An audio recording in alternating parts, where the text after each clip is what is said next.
Welcome back and welcome to section 5, connecting Redshift with disconnected data using Redshift Spectrum. Welcome to video 1, Exploratory Analytics for Disconnected Data. So what's the problem with data warehouses? We've talked about how good they are. We've talked about how Redshift can scale, all of the clever things that Amazon have built into it, machine learning, query optimization, caching, near linear scalability, massively parallel ingestion, da-di-da-di-da. And really one of the great strengths of data warehouses and relational databases in general is that they enforce you to define your schema up front, so schema on write. This means that you have to make sure all your data conforms to this schema. So while that means you can have a central business model and a centralized schema repository, and all your business intelligence users and analysts know exactly what they're going to get when they go and look at your data warehouse, you have to make sure that your data conforms to this schema as well, which is fine until you have some data that doesn't fit in the bucket. And this can be a big problem. So what happens if you have a new data set that you want to do some really short-term processing on, so perhaps some exploratory analytics, but you don't want to update the schema for your whole data set. So previously, in the old days, pre-Redshift, pre-AWS, pre-cloud, whatever, you'd have had to launch a whole new Redshift cluster with a copy of your existing data. And of course, this is slow to stand up and expensive to run. And really, Redshift is still relatively expensive. The smallest multi-node cluster running for a month with on-demand pricing will still run to around $500. That's quite a lot of money if you're a small business. Businesses often have lots of data, but perhaps the majority of that is only relevant in edge cases. And it doesn't really need to sit in a highly optimized, compressed, columnar, massively parallel processing data warehouse that's available all the time. So imagine you're doing analysis on a company's sales over the past year.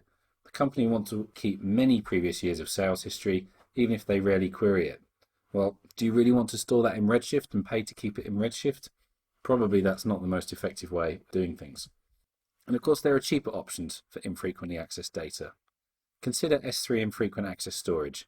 It's $0.0125 per month per gigabyte of data stored. Storing this on a dense compute Redshift instance would cost $1.35 per gigabyte per month, or $0.33 per gigabyte per month on a dense storage instance.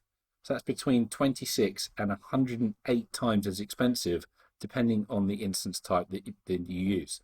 That's a really big difference. Now, imagine we weren't talking about a couple of gigabytes, but we were talking about 50 terabytes of storage.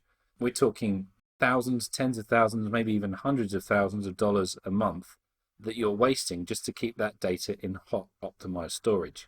Now, if you rarely query that data, you could be paying more than 100 times Amazon S3 pricing to store it, compounded by the degenerative effect that that extra data may have on query performance. Imagine if we could store data on S3 and query it from Redshift. Well, we can.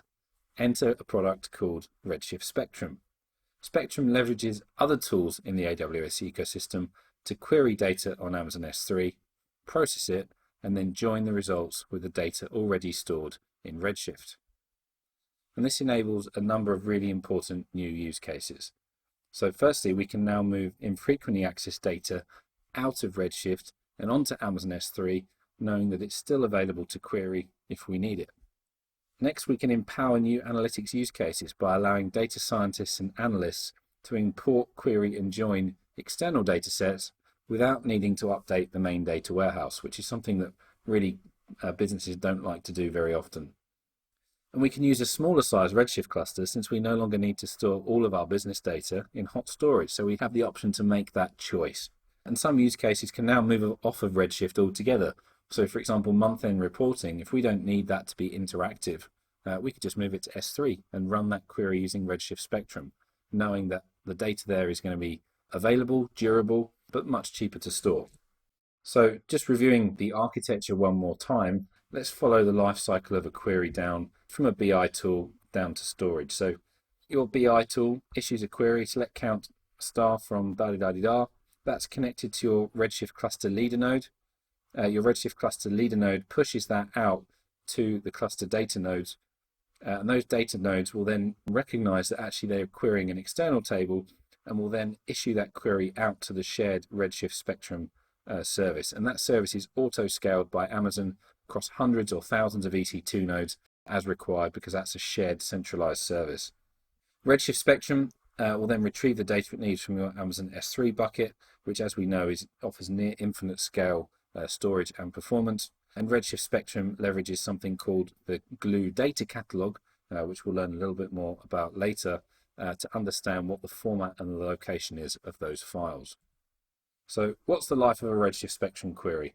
Well, all queries are submitted to the leader node as discussed on your Redshift cluster, which optimizes the query and then pushes execution down to the worker nodes in your cluster.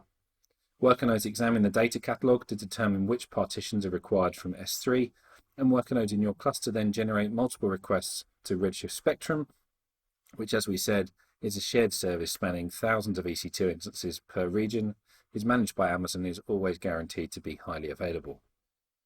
Redshift Spectrum worker nodes then scan, filter and aggregate the data in S3 before streaming the required data back to your Redshift cluster. The final join and merge operation is always performed on your cluster before results are returned to the client.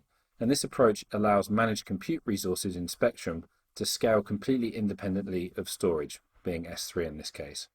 It also ensures that you can have higher concurrency, since multiple Redshift clusters can query the same data in S3 using Spectrum at the same time. And lastly, of course, you only pay for the data your queries actually scan, so effectively partitioning your data will reduce your costs further.